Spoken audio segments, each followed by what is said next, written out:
बीरबल की निराली सोच, कल्पवृक्ष का रहस्य।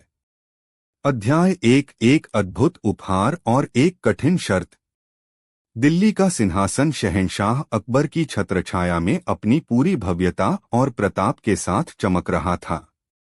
उनके दरबार में कला, साहित्य, संगीत और ज्ञान का अद्भुत संगम था। नवरत्नों की आभा से सुशोभित यह दरबार न्याय और बुद्धिमत्ता का केंद्र माना जाता था। इन्हीं नवरत्नों में एक थे बीरबल, जिनकी हाजिर जवाबी, सूक्ष्म दृष्टि और समस्याओं को सुलझाने की अद्भुत क्षमता ने उन्हें न केवल शहंशाह का प्रिय बनाया था, बल्कि पूरे साम्राज्य में उनकी ख्याति थी। एक सुनहरी सुबह, जब दरबार अपने पूरे शबाब पर था, प्रहरी ने सूचना दी कि सुदूर पूर्व के एक देश से एक विशेष दूत शहंशाह से मिलने की आज्ञा चाहता है। आज्ञा मिलते ही एक तेजस्वी, शांत और रहस्यमय आभा वाला व्यक्ति दरबार में उपस्थित हुआ। उसके वस्त्र कीमती रेशम के थे और उसकी पगड़ी पर एक दुर्लभ मणि चमक रही थी। उसने झुककर शहंशाह अकबर को सलाम किया और फिर अपनी मखमली थैली से एक छोटी, नक्काशीदार चंदन की डिबिया निकाली। जहांपनाह, दूत ने सधे हुए स्वर में कहा, मेरे सम्राट ने आपके प्रताप और न्यायप्रियता की गाथाएं सुनी हैं। वे आपके साथ मैत्रीपूर्ण संबंध स्थापित करना चाहते हैं और इसी सद्भावना के प्रतीक के रूप में उन्होंने यह तुच्छ भेंट भेजी है। अकबर ने उत्सुकता से डिबिया की ओर देखा। दूत महोदय, आपके सम्राट की सद्भावना का हम सम्मान करते हैं। कृपया बताएं, इस डिबिया में ऐसा क्या है जो इतनी दूर से हमारे लिए लाया गया है? दूत ने रहस्यमयी मुस्कान के साथ डिबिया खोली। उसमें मुलायम रेशमी गद्दी पर एक छोटा, भूरे रंग का, लगभग बेजान सा दिखने वाला बीज रखा था। दरबार में उपस्थित सभी दरबारी उसे देखकर हैरान थे। कुछ के मन में उपहास का भाव भी आया कि इतनी धूमधाम से पेश किया गया उपहार मात्र एक बीज है। अकबर ने भी अपनी हैरानी नहीं छिपाई। यह तो मात्र एक बीज प्रतीत होता है। इसमें ऐसी क्या विशेषता है? दूत ने कहा, जहांपनाह, यह कोई साधारण बीज नहीं है। यह पौराणिक कल्पवृक्ष का बीज है। ऐसी मान्यता है कि यदि इसे सही विधि और सही व्यक्ति द्वारा रोपा जाए तो इससे उगने वाला वृक्ष हर मनोकामना पूरी करता है। यह सुनते ही पूरे दरबार में सनसनी फैल गई। कल्पवृक्ष, वह चमत्कारी वृक्ष जिसके बारे में केवल कथाओं में सुना था। सभी दरबारी आश्चर्य और लालच मिश्रित भावों से उस बीज को देखने लगे। अकबर भी रोमांचित हो उठे। यह तो अविश्वसनीय है। क्या यह सचमुच मनोकामना पूरी करने वाला कल्पवृक्ष है? जी जहांपनाह, दूत ने सिर झुकाकर कहा, किंतु इसे रोपने की एक शर्त है। यह बीज केवल उसी व्यक्ति के हाथों से अंकुरित होगा और फलेगा फूलेगा जिसने अपने जीवन में कभी कोई पाप न किया हो, कभी कोई झूठ न बोला हो और जिसका मन पूर्णतः शुद्ध और निष्कलंक हो। यह शर्त सुनते ही दरबार में गहरा सन्नाटा छा गया। जो चेहरे अभी अभी उत्साह और लालच से चमक रहे थे, वे फीके पड़ गए। पूर्णतः निष्पाप और निष्कलंक व्यक्ति, ऐसा कौन हो सकता है? शहंशाह अकबर स्वयं भी गंभीर सोच में पड़ गए। उन्होंने अपने जीवन पर दृष्टि डाली। एक सम्राट के रूप में राज्य की भलाई के लिए उन्हें कई बार ऐसे निर्णय लेने पड़े थे जो शायद नैतिक रूप से पूर्णतः सही न हो। कई बार कूटनीति में उन्हें अप्रिय सत्य भी कहने पड़े थे। अध्याय 2, निष्कलंक की खोज और दरबारियों की विफलता। शर्त की गंभीरता ने कल्पवृक्ष के आकर्षण को कुछ कम तो किया, पर समाप्त नहीं। शहंशाह अकबर ने कुछ क्षण विचार करने के बाद कहा, यह शर्त निःसंदेह कठिन है, किंतु असंभव नहीं। हमारे दरबार में और हमारे राज्य में अनेक धर्मात्मा, पुण्यात्मा और सत्यवादी लोग हैं। हम अवश्य ही किसी ऐसे व्यक्ति को ढूंढ निकालेंगे जो इस बीज को रोपने योग्य हो। उन्होंने सबसे पहले अपने मुख्य काजी की ओर देखा, जो अपनी धर्मनिष्ठा और न्यायप्रियता के लिए जाने जाते थे। काजी साहब, आप धर्म और न्याय के ज्ञाता हैं। क्या आप स्वयं को इस कार्य के लिए उपयुक्त समझते हैं? काजी साहब का चेहरा पीला पड़ गया। उन्होंने हाथ जोड़कर कहा, जहांपनाह, मैं जीवन भर धर्म के मार्ग पर चलने का प्रयास करता रहा हूं, किंतु पूर्णतः निष्पाप होने का दावा मैं कैसे कर सकता हूं? अनजाने में मुझसे भी कई भूलें हुई होंगी। मैं इस दिव्य बीज को स्पर्श करने योग्य नहीं हूं। इसके बाद शहंशाह ने अपने सबसे वरिष्ठ मंत्री, जो अपनी ईमानदारी और कर्तव्यनिष्ठा के लिए प्रसिद्ध थे, उनसे पूछा। मंत्री ने भी लज्जा से सिर झुका लिया। गुस्ताखी माफ हो जहांपनाह, पर मनुष्य होने के नाते त्रुटियां तो मुझसे भी हुई हैं। मैं इस महान कार्य के लिए स्वयं को असमर्थ पाता हूं। एक एक करके दरबार के सभी प्रतिष्ठित व्यक्तियों, विद्वानों, सेनापतियों और सलाहकारों से पूछा गया। हर कोई अपनी अपनी कमियों और भूलों को स्वीकार करता गया। किसी ने कहा कि उसने क्रोध में अपशब्द कहे हैं, किसी ने ईर्ष्या का भाव मन में आने की बात स्वीकारी, तो किसी ने स्वीकार किया कि उसने कभी छोटा मोटा झूठ बोला है। माहौल में एक अजीब सी निराशा छाने लगी। वह कल्पवृक्ष का बीज, जो कुछ देर पहले आशा और समृद्धि का प्रतीक लग रहा था, अब एक चुनौती बनकर सामने खड़ा था, जो मानवीय दुर्बलताओं का दर्पण दिखा रहा था। कुछ चाटुकार दरबारी, जो बीरबल से ईर्ष्या रखते थे, मन ही मन प्रसन्न हो रहे थे। उन्हें लग रहा था कि यह एक ऐसी समस्या है जिसका समाधान बीरबल भी नहीं कर पाएगा। विदेशी दूत यह सब शांत भाव से देख रहा था। उसके चेहरे पर एक हल्की व्यंग्यात्मक मुस्कान थी, मानो वह पहले से ही जानता हो कि ऐसा ही होगा। दिन बीतने लगे। शहंशाह ने पूरे राज्य में घोषणा करवा दी कि जो कोई भी स्वयं को इस बीज को रोपने के योग्य समझता हो, वह दरबार में उपस्थित हो। दूर दूर से साधु, संत, फकीर और तपस्वी आने लगे। वे अपनी साधना और तपस्या का बखान करते, किंतु जब उनसे पूर्ण निष्पापता की शपथ लेने को कहा जाता, तो वे भी हिचकिचा जाते और अपनी कोई न कोई मानवीय भूल स्वीकार कर लेते। शहंशाह अकबर जूनमेंड निराश होते जा रहे थे। उन्हें लगने लगा था कि यह कल्पवृक्ष का बीज उनके भाग्य में नहीं है। शायद यह दूत कोई धोखेबाज था, या फिर यह शर्त ही ऐसी थी जिसे पूरा करना किसी मनुष्य के लिए संभव नहीं था। अध्याय 3, बीरबल की चुनौती और रहस्यमयी तैयारियां। इस पूरे घटनाक्रम के दौरान बीरबल शांत रहकर सब कुछ देख और सुन रहे थे। उनके चेहरे पर न तो कोई निराशा थी, न ही कोई विशेष उत्साह। वे बस हर व्यक्ति के चेहरे के भावों को, उनकी बातों को और उनकी देहभाषा को ध्यान से पढ़ रहे थे। जब लगभग सभी लोग अपनी असमर्थता व्यक्त कर चुके थे और शहंशाह अकबर लगभग उम्मीद छोड़ चुके थे, तब उन्होंने अपनी चिरपरिचित आशा भरी दृष्टि से बीरबल की ओर देखा। बीरबल, इस विषय पर तुम इतने मौन क्यों हो?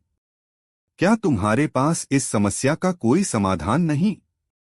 क्या तुम भी मानते हो कि हमारे पूरे साम्राज्य में कोई एक भी ऐसा व्यक्ति नहीं जो इस दिव्य बीज को रोप सके?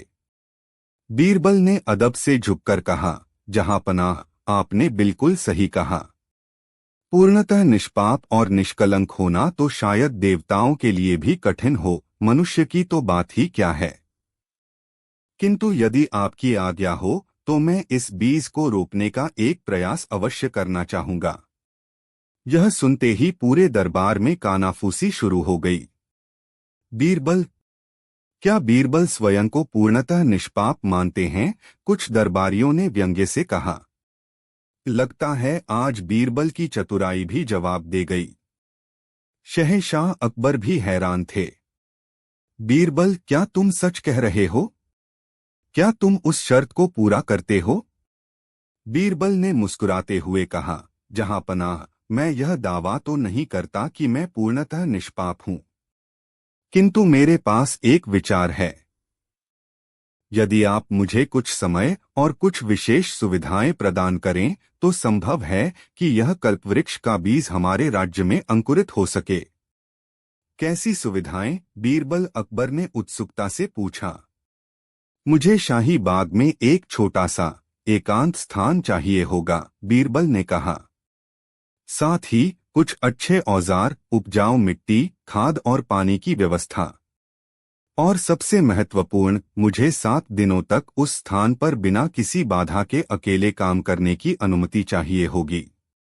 इन 7 दिनों में कोई भी, यहाँ तक कि आप भी, वहां नहीं आएंगे। यह सुनकर दरबारी और भी हैरान हो गए। कुछ को लगा कि बीरबल कोई जादूटोना करने वाले हैं, तो कुछ को लगा कि वे बस समय बर्बाद कर रहे हैं। विदेशी दूत के चेहरे पर अब भी वही रहस्यमयी मुस्कान थी। शहंशाह अकबर ने कुछ देर सोचा। बीरबल की योजना उन्हें समझ नहीं आ रही थी, किंतु उन्हें बीरबल की बुद्धि पर पूरा भरोसा था। उन्होंने कई बार बीरबल को असंभव लगने वाली समस्याओं को अपनी निराली सोच से सुलझाते देखा था। ठीक है बीरबल, अकबर ने कहा, तुम्हें तुम्हारी मांगी हुई सभी सुविधाएं दी जाएंगी। शाही बाग का सबसे अच्छा कोना तुम्हारे लिए सुरक्षित कर दिया जाएगा। किंतु याद रहे, 7 दिनों के बाद हम परिणाम देखना चाहेंगे।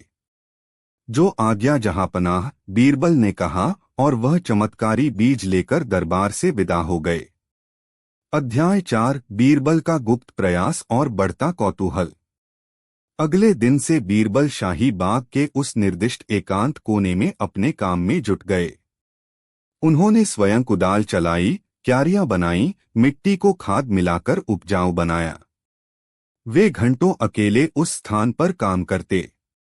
कभी वे पौधों से बातें करते, कभी मिट्टी को सहलाते, तो कभी बस शांत बैठकर ध्यानमग्न हो जाते। शाही महल और दरबार में बीरबल की इन गतिविधियों को लेकर तरह तरह की चर्चाएं होने लगीं। जो लोग बीरबल से ईर्ष्या करते थे, वे उनका उपहास उड़ाते। देखो, बीरबल अब माली बन गए हैं। लगता है बादशाह की नजरों में अपना महत्व बनाए रखने के लिए वे कुछ भी करने को तैयार हैं। कुछ दरबारी सचमुच चिंतित थे। उन्हें डर था कि यदि बीरबल असफल हुए तो न केवल उनकी बल्कि पूरे मुगल सल्तनत की प्रतिष्ठा को धक्का लगेगा। विदेशी दूत भी हर रोज दरबार में आता और बीरबल की प्रगति के बारे में पूछता। उसके चेहरे पर अब भी वही कुटिल मुस्कान रहती थी। शहंशाह अकबर भी मन ही मन बेचैन थे। उन्हें बीरबल पर विश्वास तो था, पर यह मामला इतना अजीब था कि उनके मन में भी शंकाएं उठने लगी थीं। वे कई बार बाग के उस कोने की ओर जाते, पर बीरबल की आज्ञा का सम्मान करते हुए दूर से ही लौट आते। उन्हें बस बीरबल की पीठ या काम में झुका हुआ सिर ही दिखाई देता। 5 दिन बीत गए। 6वें दिन की शाम को अकबर से रहा नहीं गया। वे चुपके से बाग के उस हिस्से के पास पहुंचे जहां बीरबल काम कर रहे थे। उन्होंने देखा कि बीरबल ने एक छोटी सी जगह को बहुत सुंदर ढंग से तैयार किया था। मिट्टी भुरभुरी और नम थी। बीच में एक छोटा सा गड्ढा खुदा हुआ था, पर बीरबल वहां कुछ अजीब सा कर रहे थे। वे उस गड्ढे के चारों ओर कुछ छोटे छोटे पत्थर रख रहे थे और उनसे कुछ बुदबुदा रहे थे। अकबर को कुछ समझ नहीं आया। क्या बीरबल कोई तांत्रिक क्रिया कर रहे हैं? क्या वे किसी देवता का आह्वान कर रहे हैं? वे चुपचाप लौट आए। उनका मन और भी उलझ गया। 7वां दिन आ गया। आज बीरबल को अपना परिणाम दिखाना था। पूरे दरबार में सुबह से ही गहमागहमी थी। सभी की निगाहें उस समय का इंतजार कर रही थीं जब बीरबल उपस्थित होंगे। विदेशी दूत भी आज विशेष रूप से सज-धज कर आया था। उसके चेहरे पर आत्मविश्वास झलक रहा था, मानो वह जानता हो कि बीरबल असफल होंगे। दोपहर के समय शहंशाह अकबर अपने चुनिंदा दरबारियों और उस विदेशी दूत के साथ शाही बाग के उस स्थान पर पहुंचे। बीरबल वहां पहले से ही मौजूद थे। उनके चेहरे पर एक शांत और रहस्यमयी मुस्कान थी। अध्याय 5 चमत्कार या चतुराई। कल्पवृक्ष का अंकुरण। सभी की निगाहें उस स्थान पर टिकी थीं जहां बीज बोया जाना था, और वहां उस छोटी सी तैयार की गई क्यारी के बीचों बीच एक नन्हा सा हरा भरा अंकुर मिट्टी से बाहर झांक रहा था। दो छोटी छोटी कोमल पत्तियां गर्व से सिर उठाए हुए थीं, मानो नवजीवन का उत्सव मना रही हों। यह देखकर सभी के मुंह आश्चर्य से खुले रह गए। शहंशाह अकबर की आंखों में अविश्वसनीय प्रसन्नता की चमक थी। बीरबल, यह तो सचमुच अंकुरित हो गया। तुमने यह कैसे किया? क्या तुम सचमुच इतने निष्पाप हो? विदेशी दूत का चेहरा देखने लायक था।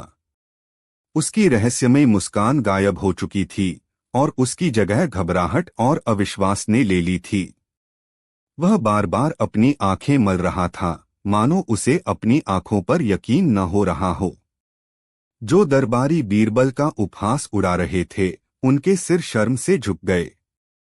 उन्हें अपनी छोटी सोच पर पछतावा हो रहा था।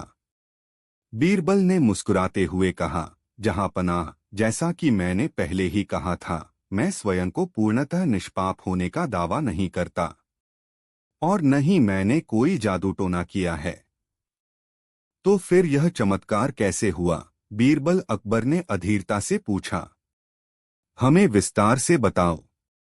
बीरबल ने कहा, जहांपनाह, जब मैंने इस बीज की शर्त सुनी तो मुझे तुरंत समझ आ गया कि यह शर्त किसी भी मनुष्य के लिए पूरी करना असंभव है। हर इंसान, चाहे वह कितना भी महान क्यों न हो, जीवन में कभी न कभी कोई छोटी बड़ी भूल अवश्य करता है। कोई भी छाती ठोककर यह नहीं कह सकता कि उसने कभी झूठ नहीं बोला या उसके मन में कभी कोई बुरा विचार नहीं आया। तो तुमने क्या किया? एक दरबारी ने उत्सुकता से पूछा। बीरबल ने उत्तर दिया, मैंने इस दिव्य बीज को लिया और शाही बाग के इस एकांत कोने में आया। मैंने मिट्टी तैयार की, गड्ढा खोदा। फिर बीज को हाथ में लेकर मैंने जोर से घोषणा की। क्या घोषणा की? अकबर ने पूछा। बीरबल ने अपनी चिरपरिचित शैली में कहा, मैंने कहा, हे कल्पवृक्ष के दिव्य बीज, मैं बीरबल, शहंशाह अकबर का एक साधारण सेवक, तुम्हें रोकने आया हूँ। मैं यह स्वीकार करता हूँ कि मैंने जीवन में कई गलतियाँ की हैं, कई बार झूठ भी बोला है, और मेरे मन में भी बुरे विचार आए हैं। मैं तुम्हारी शर्त के अनुसार रोकने के योग्य नहीं हूँ। यह सुनकर सभी चौंक गए। तो फिर बीज अंकुरित कैसे हुआ? बीरबल ने आगे कहा, फिर मैंने कहा, चूंकि इस दरबार में और पूरे साम्राज्य में कोई भी ऐसा व्यक्ति नहीं मिला जो पूर्णतः निष्पाप हो, और चूंकि शहंशाह अकबर, जिनकी छत्रछाया में यह राज्य फल फूल रहा है, वे स्वयं भी मानवीय दुर्बलताओं से परे नहीं हैं, इसलिए हे दिव्य बीज, यदि तुम सचमुच चमत्कारी हो और लोगों का भला करना चाहते हो, तो तुम्हें मेरे जैसे एक साधारण त्रुटिपूर्ण इंसान के हाथों से भी अंकुरित होना होगा। क्योंकि यदि तुम केवल पूर्णतः निष्पाप व्यक्ति के हाथों ही अंकुरित होगे, तो तुम कभी इस धरती पर उभी नहीं पाओगे और तुम्हारा उद्देश्य व्यर्थ हो जाएगा। राज्य की भलाई और लोगों की मनोकामनाओं की पूर्ति के लिए तुम्हें अपनी शर्त में थोड़ी ढील देनी होगी। एक क्षण के लिए सन्नाटा छा गया। फिर बीरबल ने अपनी बात पूरी की, यह कहने के बाद, जहांपनाह, मैंने वह दिव्य बीज एक तरफ रख दिया। क्या मतलब? अकबर लगभग चिल्ला पड़े। तो यह अंकुर? बीरबल ने मुस्कुराते हुए उस नन्हे पौधे की ओर इशारा किया। और उसकी जगह मैंने एक साधारण स्वस्थ आम की गुठली रोप दी, जिसे मैं अपने साथ लाया था। पिछले 6 दिनों से मैं इसी आम के पौधे की देखभाल कर रहा था, इसे पानी दे रहा था और इसकी रक्षा कर रहा था। अध्याय 6 निराली सोच का सम्मान और धोखे का पर्दाफाश। बीरबल का यह खुलासा सुनकर दरबार में मानो भूचाल आ गया। कुछ लोग हंस पड़े, कुछ हैरान रह गए, और कुछ बीरबल की बुद्धिमत्ता पर वाह वाह कर उठे। शहंशाह अकबर पहले तो अवाक रह गए, फिर उनके चेहरे पर गहरी मुस्कान फैल गई और वे ठहाका मारकर हंस पड़े। वाह बीरबल वाह, तुम्हारी सोच सचमुच निराली है। तुमने एक बार फिर साबित कर दिया कि बुद्धि और विवेक किसी भी चमत्कार से बड़े होते हैं। विदेशी दूत का चेहरा शर्म और क्रोध से लाल हो गया था। वह समझ गया था कि उसका भेद खुल चुका है। बीरबल ने न केवल उसकी असंभव शर्त का मजाक उड़ाया था, बल्कि उसके दिव्य बीज की पोल भी खोल दी थी। अकबर ने उस दूत की ओर घूमकर कहा, दूत महोदय, ऐसा प्रतीत होता है कि आपका यह कल्पवृक्ष का बीज या तो कोई साधारण बीज था या फिर आपकी शर्त ही ऐसी थी जो किसी धोखे से कम नहीं थी। बीरबल ने यह सिद्ध कर दिया है कि सच्ची मनोकामनाएं कड़ी मेहनत, बुद्धिमत्ता और सही नियत से पूरी होती हैं, न कि किसी असंभव शर्त वाले जादुई बीज से। विदेशी दूत के पास कहने को कुछ नहीं था। उसका सिर शर्म से झुका हुआ था। शहंशाह ने उसे बिना कोई दंड दिए उसके देश वापस भेजने का आदेश दिया, किंतु यह संदेश भी दिया कि भविष्य में ऐसी धूर्ततापूर्ण भेंट लेकर आने का साहस न करे। बीरबल ने उस छोटे से आम के पौधे की ओर देखते हुए कहा, जहां पनाह, यह पौधा भले ही कल्पवृक्ष न हो, किंतु यदि हम इसकी सही देखभाल करेंगे तो यह एक दिन अवश्य ही विशाल वृक्ष बनेगा, मीठे फल देगा और राहगीरों को छाया प्रदान करेगा। यही सच्चा चमत्कार है, प्रकृति का, परिश्रम का और धैर्य का। शहंशाह अकबर ने बीरबल को गले लगा लिया। बीरबल, तुमने न केवल हमारी सल्तनत को एक धोखे से बचाया, बल्कि हमें एक बहुत बड़ी सीख भी दी है। तुम्हारी निराली सोच और व्यावहारिक ज्ञान सचमुच अतुलनीय है। दरबार के अन्य सदस्य भी अब बीरबल की प्रशंसा कर रहे थे। जो लोग उनसे ईर्ष्या करते थे, वे भी मन ही मन उनकी प्रतिभा का लोहा मान चुके थे। उस दिन के बाद वह छोटा सा आम का पौधा बीरबल का कल्पवृक्ष के नाम से प्रसिद्ध हो गया। वह बढ़ता गया, फलता फूलता गया और आने वाली पीढ़ियों को बीरबल की बुद्धिमत्ता और उनकी निराली सोच की कहानी सुनाता रहा। यह कहानी इस बात का प्रतीक बन गई कि सबसे बड़ी शक्ति ज्ञान और विवेक में निहित है, और कोई भी समस्या ऐसी नहीं होती जिसका समाधान सच्ची लगन और अनोखे दृष्टिकोण से न खोजा जा सके। बीरबल ने एक बार फिर यह साबित कर दिया था कि उनकी सोच निराली थी, जो साधारण में असाधारण और असंभव में भी संभावना देख लेती थी। ठीक है, प्रस्तुत है बीरबल की निराली सोच कहानी का अगला भाग। अध्याय 7, एक नई चुनौती, रहस्यमयी झरना। बीरबल का कल्पवृक्ष यानी वह आम का पौधा अब एक छोटा स्वस्थ वृक्ष बन चुका था। उसकी छाया में बैठकर कभी कभी शहंशाह अकबर और बीरबल राज्य की समस्याओं पर या दार्शनिक विषयों पर चर्चा करते। उस घटना को कई महीने बीत चुके थे और दरबार सामान्य गति से चल रहा था, किंतु शांति अधिक दिनों तक कहाँ टिकती है। एक दिन दरबार में अजीब सी घबराहट और फुसफुसाहट का माहौल था। कुछ दरबारी उत्तेजित थे, कुछ भयभीत। शहंशाह अकबर ने इसका कारण पूछा। एक वरिष्ठ मंत्री ने आगे आकर कहा, जहां पनाह, राजधानी से कुछ कोस दूर यमुना तट के निकट एक नया झरना फूट पड़ा है और उसके जल में कुछ अद्भुत और भयावह गुण हैं। अद्भुत और भयावह? यह कैसी बात है? अकबर ने कौतूहल और चिंता के मिलेजुले भाव से पूछा। मंत्री ने कहा, आलम पनाह, जो भी उस झरने का पानी पीता है वह अचानक ही अपने मन की सारी बातें, सारे गुप्त रहस्य, यहाँ तक कि अपने सबसे गहरे डर और इच्छाएं भी बिना किसी लागलपेट के बोलने लगता है। वह चाहकर भी खुद को रोक नहीं पाता। कई परिवारों में झगड़े हो गए हैं, मित्रों में दरारें पड़ गई हैं, क्योंकि लोगों ने अनजाने में ऐसी बातें कह दी जो उन्हें नहीं कहनी चाहिए थीं। एक अन्य दरबारी ने जोड़ा, जी जहां पनाह, कुछ लोग इसे दैवीय चमत्कार मान रहे हैं तो कुछ इसे किसी बुरी आत्मा का श्राप। पूरे इलाके में दहशत का माहौल है।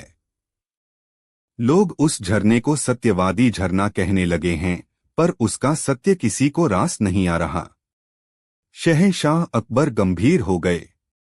यह एक विचित्र समस्या थी। यदि यह सत्य है तो यह राज्य की व्यवस्था के लिए खतरा बन सकता है। गुप्तचरों की गुप्त बातें, सेना की योजनाएं, मंत्रियों के मन के भेद, सब कुछ उजागर हो सकता है। दूसरी ओर यदि यह केवल अंधविश्वास है तो भी इसे दूर करना आवश्यक था। क्या किसी ने उस जल का परीक्षण किया है? हमारे हकीम और वैद्य क्या कहते हैं? अकबर ने पूछा। मुख्य हकीम ने सिर झुकाकर कहा, जहांपनाह, हमने जल का परीक्षण किया। उसमें कोई विष या हानिकारक तत्व नहीं मिला। वह स्वाद में भी सामान्य है, किंतु उसका यह प्रभाव हमारी समझ से परे है। यह अवश्य ही कोई दैवीय या आसुरी माया है। अब दरबार में भय और भी गहरा गया। यदि राज्य के सबसे विद्वान हकीम भी इसे माया बता रहे थे तो साधारण जनता का क्या हाल होगा? शहंशाह अकबर ने अपनी अनुभवी निगाहों से बीरबल की ओर देखा, जो अब तक शांत खड़े सब सुन रहे थे। बीरबल, तुम्हारी क्या राय है इस सत्यवादी झरने के बारे में? क्या सचमुच कोई झरना लोगों को सच बोलने पर विवश कर सकता है? बीरबल ने अदब से कहा, जहांपनाह, प्रकृति में कई रहस्य छिपे हैं और हर वस्तु का अपना गुणधर्म होता है, किंतु किसी झरने का जल लोगों को इस प्रकार विवश कर दे कि वे अपने सारे भेद खोल दें, यह बात थोड़ी अविश्वसनीय लगती है। मुझे लगता है इस मामले की गहराई से जांच होनी चाहिए। तो तुम इसकी जांच करोगे? बीरबल, अकबर ने आशा से पूछा। आपकी आज्ञा हो तो अवश्य, जहांपनाह, बीरबल ने उत्तर दिया। मुझे कुछ समय और कुछ सहायक चाहिए होंगे। अध्याय 8, बीरबल की सूक्ष्म दृष्टि और पहली पड़ताल। अगले ही दिन बीरबल कुछ विश्वस्त सैनिकों और एक वैद्य के साथ उस सत्यवादी झरने की ओर निकल पड़े। झरना एक शांत, घने पेड़ों से घिरे स्थान पर था। उसका जल स्वच्छ और निर्मल दिखाई दे रहा था। आसपास कुछ ग्रामीण भय और कौतूहल से दूर खड़े होकर देख रहे थे। बीरबल ने सबसे पहले झरने के आसपास के वातावरण का निरीक्षण किया। उन्होंने मिट्टी, पत्थरों और आसपास उगने वाली वनस्पतियों को ध्यान से देखा।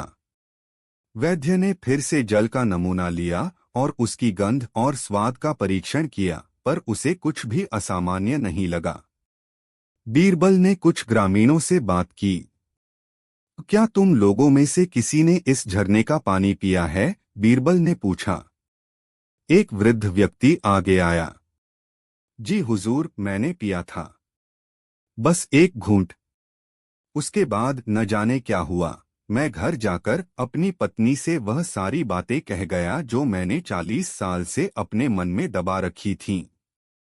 घर में महाभारत हो गई, उसने दुखी होकर कहा। एक युवक ने कहा, और मैंने अपने साहूकार को खरी खोटी सुना दी, जिसके डर से मैं हमेशा कांपता था। अब वह मेरा दुश्मन बन गया है। बीरबल ने ध्यान से उनकी बातें सुनी।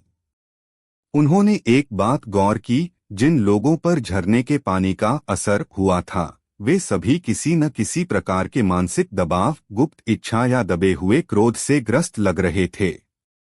बीरबल ने अपने एक सैनिक को इशारा किया। वह सैनिक, जो बीरबल का अत्यंत निष्ठावान था और जिसे बीरबल ने पहले ही समझा दिया था, आगे बढ़ा और झरने से थोड़ा पानी पी लिया। फिर वह चुपचाप खड़ा रहा। सभी उसे उत्सुकता से देखने लगे। क्या वह भी कुछ रहस्य उगलेगा? 5 मिनट बीते, 10 मिनट बीते। सैनिक शांत खड़ा रहा। उसके चेहरे पर कोई विशेष भाव नहीं थे। क्यों, तुम्हें कुछ महसूस नहीं हो रहा? बीरबल ने पूछा। सैनिक ने कहा, नहीं हुजूर। पानी शीतल और मीठा है। मुझे कोई अजीब बात महसूस नहीं हो रही। यह देखकर ग्रामीण हैरान रह गए। यह कैसे हो सकता है? इसने तो पानी पिया है, एक ने कहा। बीरबल मुस्कुराए। शायद इस पानी का असर हर किसी पर अलग अलग होता है। फिर बीरबल ने वैद्य से कहा, क्या आप इस पानी में किसी ऐसी जड़ी बूटी या खनिज की संभावना देखते हैं जो मस्तिष्क पर हल्का प्रभाव डालती हो, जैसे कि संकोच कम करना या थोड़ी उत्तेजना पैदा करना? वैद्य ने कुछ देर सोचा, फिर कहा, हुजूर, कुछ दुर्लभ वनस्पतियां ऐसी होती हैं जिनके सेवन से व्यक्ति थोड़ी देर के लिए अधिक बातूनी या कम संकोची हो सकता है, पर इस तरह पूर्ण नियंत्रण खो देना, यह फिर भी समझ से परे है। बीरबल ने झरने के उद्गम स्थल का निरीक्षण किया।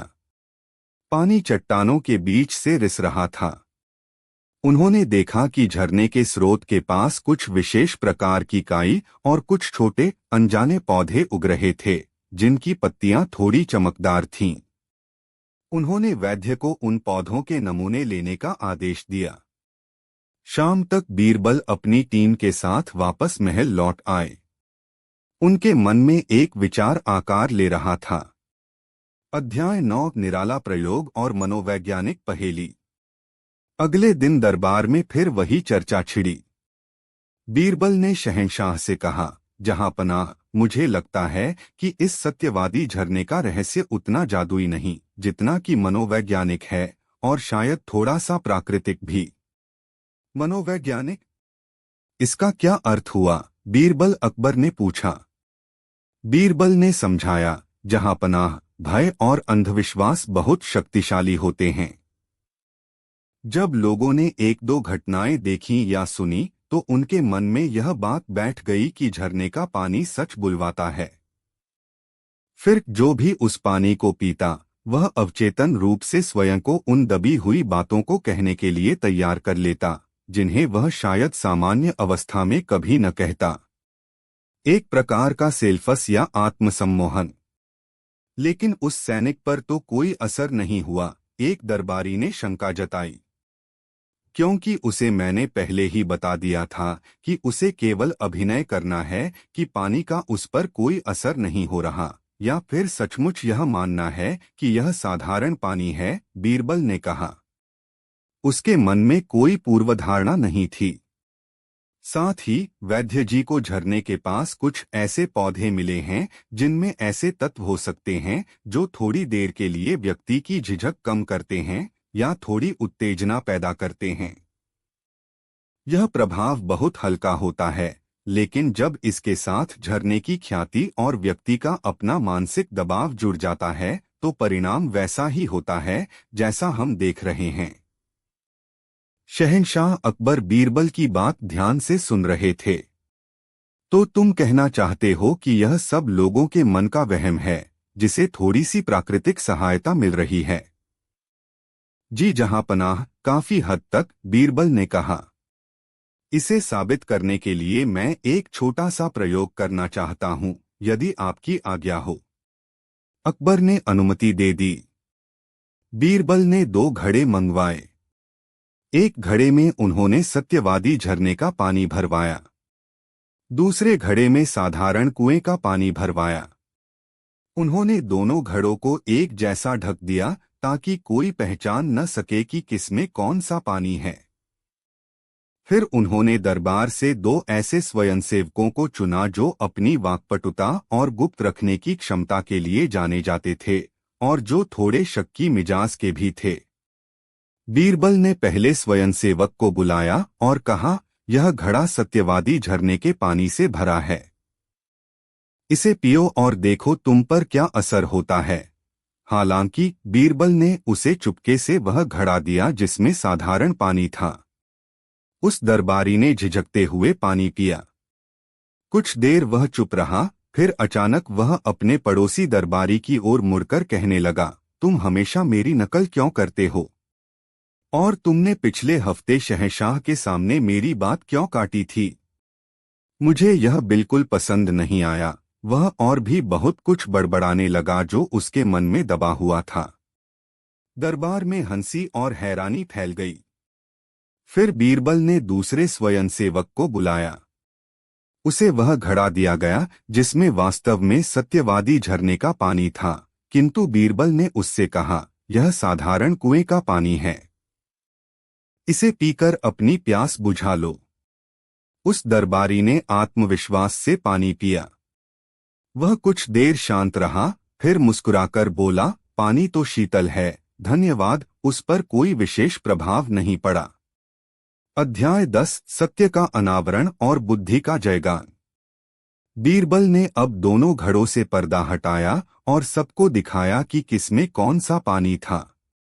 देखा जहांपनाह, बीरबल ने कहा, पहले दरबारी ने साधारण पानी पिया, लेकिन क्योंकि उन्हें बताया गया था कि यह सत्यवादी झरने का पानी है, उनके मन के भय और अपेक्षा ने उन्हें अपने मन की बातें उगलने पर विवश कर दिया। दूसरे दरबारी ने सत्यवादी झरने का पानी पिया, लेकिन क्योंकि उन्हें बताया गया कि यह साधारण पानी है और उनके मन में कोई विशेष दबाव या रहस्य नहीं था, उन पर कोई खास असर नहीं हुआ। बीरबल ने आगे समझाया, हाँ, यह संभव है कि झरने के पानी में मौजूद उन विशेष पौधों के सूक्ष्म अंश थोड़ी देर के लिए व्यक्ति की स्वाभाविक झिझक को कम करते हों, जैसे थोड़ी सी भांग या कोई और हल्की उत्तेजक बूटी। लेकिन यह प्रभाव इतना शक्तिशाली नहीं है कि किसी को पूरी तरह विवश कर दे। मुख्य भूमिका तो व्यक्ति के अपने मन, उसके भय, उसकी दबी हुई इच्छाओं और सबसे बढ़कर उस झरने के बारे में फैली हुई कहानी की है। शहंशाह अकबर बीरबल की इस व्याख्या से अत्यंत प्रसन्न हुए। उन्होंने कहा, बीरबल, तुम्हारी निराली सोच ने एक बार फिर हमें एक बड़े भ्रम और संभावित उपद्रव से बचा लिया। तुमने न केवल समस्या की जड़ को पहचाना, बल्कि उसे इतने सरल और प्रभावशाली ढंग से सबके सामने सिद्ध भी कर दिया। उन्होंने आदेश दिया कि उस झरने के आसपास उगने वाले उन विशेष पौधों को हटा दिया जाए और लोगों को समझाया जाए कि झरने के पानी में कोई जादुई शक्ति नहीं है, बल्कि यह उनके मन का वहम था। धीरे धीरे लोगों का डर कम हुआ और सत्यवादी झरने का रहस्य भी समाप्त हो गया। उस झरने का पानी बाद में सामान्य सिंचाई और पीने के काम आने लगा, और बीरबल का कल्पवृक्ष अब भी महल के बाग में शान से खड़ा था, मानो इस बात का साक्षी हो कि सच्ची शक्ति चमत्कारों या अंधविश्वासों में नहीं, बल्कि मनुष्य की बुद्धि, विवेक और निराली सोच में निहित होती है।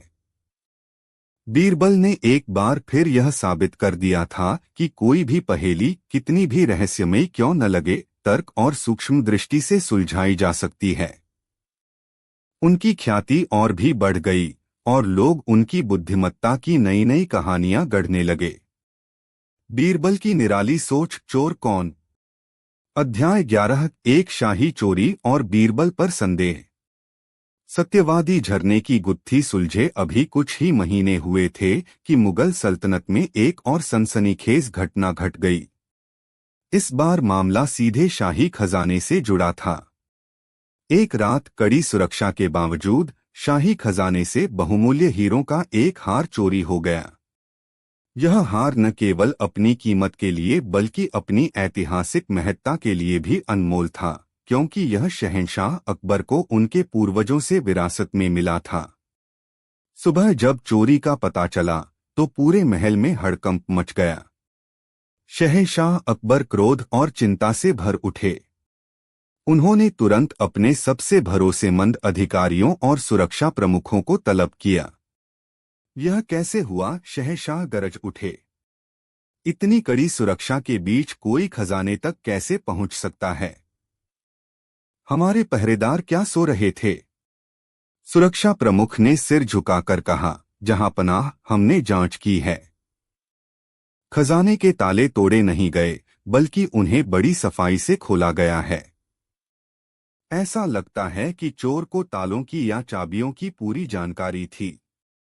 कोई बाहरी व्यक्ति ऐसा नहीं कर सकता। यह किसी अंदरूनी व्यक्ति का ही काम है। यह सुनकर शहंशाह अकबर और भी चिंतित हो गए। अंदरूनी व्यक्ति?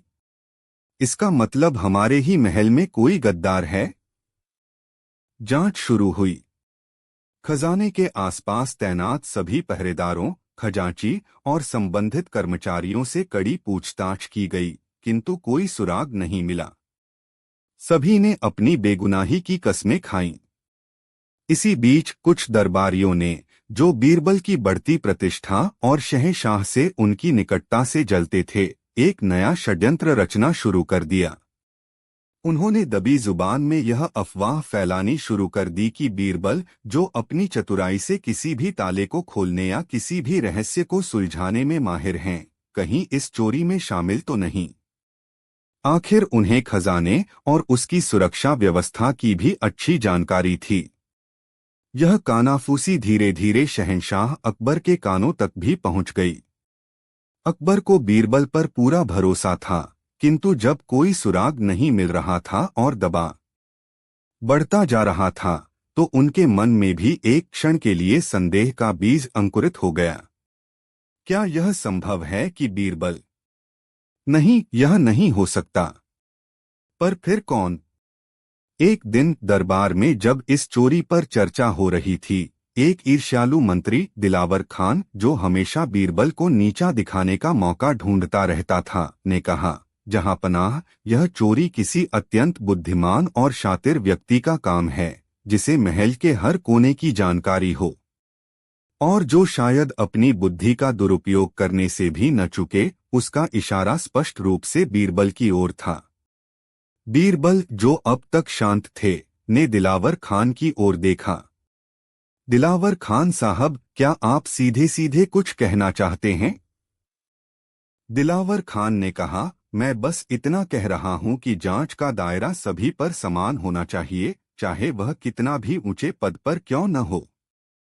शहंशाह अकबर ने हस्तक्षेप किया, बीरबल हमारे सबसे विश्वसनीय सलाहकार हैं।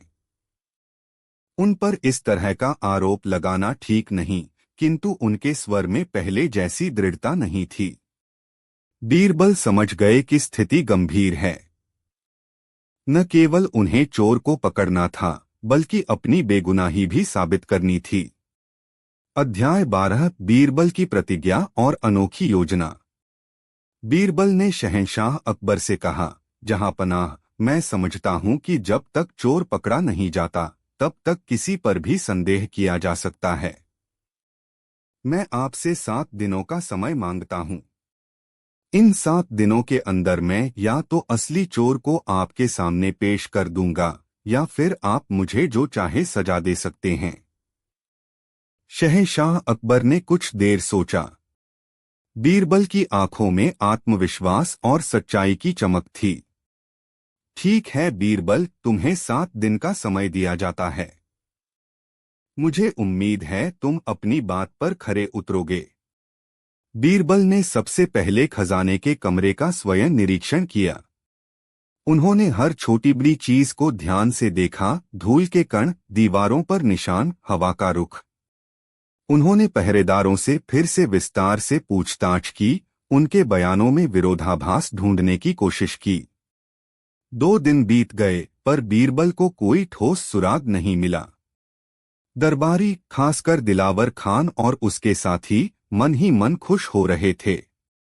उन्हें लग रहा था कि इस बार बीरबल बुरी तरह फंसेंगे। तीसरे दिन बीरबल ने एक अजीब सी योजना बनाई। उन्होंने शहंशाह से अनुमति लेकर महल के सभी प्रमुख कर्मचारियों, मंत्रियों और उन सभी लोगों को, जिनकी खजाने तक किसी भी रूप में पहुंच हो सकती थी, एक विशेष भोज पर आमंत्रित किया। दिलावर खान भी इस सूची में शामिल था। भोज के अंत में बीरबल ने घोषणा की, जैसा कि आप सब जानते हैं, हमारे शाही खजाने से एक बहुमूल्य हार चोरी हो गया है। मुझे विश्वास है कि चोर हम में से ही कोई है। मैंने एक विशेष तरीका खोजा है, जिससे चोर का पता चल जाएगा। सभी उत्सुकता से बीरबल की ओर देखने लगे। बीरबल ने अपने सेवकों को कुछ लंबी, पतली लकड़ियां लाने का आदेश दिया। सभी लकड़ियां बिल्कुल एक ही लंबाई की थीं। बीरबल ने प्रत्येक उपस्थित व्यक्ति को एक एक लकड़ी दी और कहा, ये जादुई लकड़ियां हैं। आप सब इन्हें अपने घर ले जाएं और कल सुबह इसी समय वापस ले आएं। जिसने भी चोरी की होगी, उसकी लकड़ी रात भर में 1 इंच लंबी हो जाएगी। यह सुनकर सभी हैरान रह गए। दिलावर खान ने उपहास से कहा, बीरबल, यह कौन सा बचकाना तरीका है? क्या तुम हमें मूर्ख समझते हो? बीरबल ने शांत स्वर में कहा, यह तरीका काम करता है या नहीं, यह तो कल सुबह ही पता चलेगा। कृपया आप सब मेरी बात का सम्मान करें और इन लकड़ियों को अपने साथ ले जाएं। सभी ने अनिच्छा से लकड़ियां ले लीं और अपने अपने घरों को लौट गए। उनके मन में तरह तरह के विचार चल रहे थे। जो निर्दोष थे उन्हें यह सब बकवास लग रहा था, लेकिन जो चोर था उसके मन में भय समा गया। अध्याय 13 लकड़ी का रहस्य और चोर का पर्दाफाश। अगली सुबह सभी दरबारी और कर्मचारी अपनी अपनी लकड़ियां लेकर दरबार में उपस्थित हुए। सबके चेहरे पर तनाव और उत्सुकता थी। बीरबल ने एक एक करके सबकी लकड़ियां देखीं। जब दिलावर खान की बारी आई तो बीरबल ने उसकी लकड़ी को ध्यान से देखा और मुस्कुराए। फिर उन्होंने शहंशाह अकबर की ओर मुड़कर कहा, जहांपनाह, चोर पकड़ा गया। सभी की निगाहें दिलावर खान पर टिक गईं, जो घबराया हुआ लग रहा था। यह कैसे संभव है? दिलावर खान ने हकलाते हुए कहा। मेरी लकड़ी तो उतनी ही है। बीरबल ने दिलावर खान की लकड़ी को बाकी लकड़ियों के साथ रखकर दिखाया। जी हाँ, आपकी लकड़ी उतनी ही लंबी नहीं है, बल्कि यह बाकी सबसे 1 इंच छोटी है। यह देखकर सभी चौंक गए। बीरबल ने समझाया, जहांपनाह, ये लकड़ियां जादुई नहीं थीं। यह तो चोर के मन का डर था जिसने उसे पकड़वा दिया। मैंने कहा था कि चोर की लकड़ी 1 इंच लंबी हो जाएगी। जो निर्दोष थे उन्हें पता था कि ऐसा कुछ नहीं होगा, इसलिए उन्होंने अपनी लकड़ी को वैसे ही रखा। लेकिन जो चोर था वह डर गया कि कहीं सचमुच उसकी लकड़ी लंबी न हो जाए और वह पकड़ा न जाए। इसलिए उसने रात में अपनी लकड़ी को 1 इंच काट दिया, ताकि वह सुबह लंबी होकर भी सामान्य लंबाई की दिखे।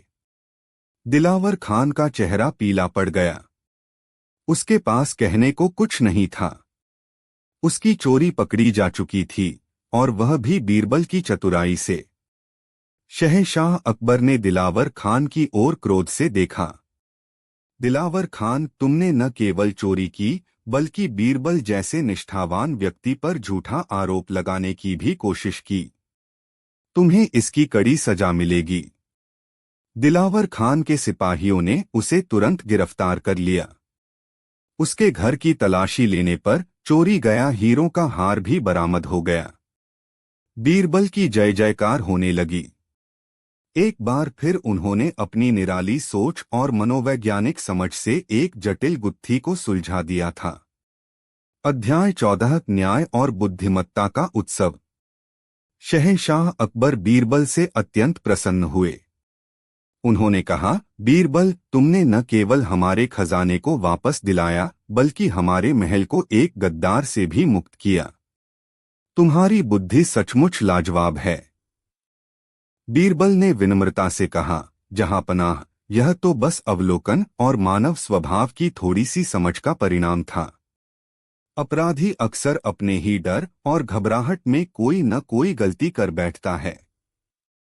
उस दिन के बाद बीरबल की प्रतिष्ठा और भी बढ़ गई। यह कहानी दूर दूर तक फैल गई कि कैसे बीरबल ने जादुई लकड़ियों से चोर को पकड़ा। लोग उनकी बुद्धिमत्ता के कायल हो गए। बीरबल का कल्पवृक्ष अब और भी घना हो गया था। उसकी शाखाएं दूर तक फैल गई थीं, मानो बीरबल की कीर्ति का प्रतीक हो।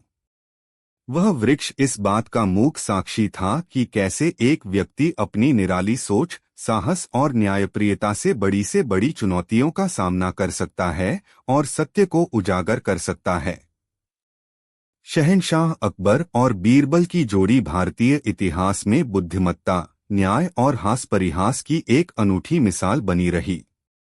और बीरबल की निराली सोच की कहानियां पीढ़ी दर पीढ़ी लोगों को प्रेरित करती रहीं कि समस्याओं का समाधान केवल बल या संसाधनों से नहीं, बल्कि तीक्ष्ण बुद्धि और रचनात्मक दृष्टिकोण से भी खोजा जा सकता है। हर नई चुनौती बीरबल के लिए अपनी प्रतिभा का एक और प्रदर्शन करने का अवसर बन जाती थी, और हर बार वे अपनी निराली सोच से सबको चकित कर देते थे। बीरबल की निराली सोच कौन सबसे बड़ा? अध्याय 15 एक दार्शनिक बहस और अजीब सा प्रश्न। दिलावर खान की चोरी का मामला शांत हो चुका था और दरबार में एक बार फिर बौद्धिक चर्चाओं और कलात्मक प्रस्तुतियों का दौर लौट आया था। शहंशाह अकबर को अक्सर दार्शनिक बहसों में गहरी रुचि रहती थी और वे अपने नवरत्नों विशेषकर बीरबल के साथ ऐसे विषयों पर विचार विमर्श करना पसंद करते थे। एक शाम जब दरबार अपने पूरे रंग में था, एक प्रसिद्ध विद्वान और दार्शनिक आचार्य प्रज्ञानंद दूर देश से शहंशाह अकबर से मिलने आए। आचार्य अपनी तर्क क्षमता और ज्ञान के लिए विख्यात थे। शहंशाह ने उनका यथोचित सम्मान किया और उनसे ज्ञानवर्धक चर्चा करने का अनुरोध किया। चर्चा विभिन्न विषयों पर होती हुई मनुष्य जीवन के उद्देश्य, प्रकृति के रहस्य और शक्तियों के संतुलन तक पहुंची। इसी बीच आचार्य प्रज्ञानंद ने एक प्रश्न उठाया जिसने पूरे दरबार को मौन कर दिया। जहां पनाह, आचार्य ने कहा, मैं आपके दरबार की बुद्धिमत्ता और ज्ञान की चर्चा सुनकर ही यहां आया हूं।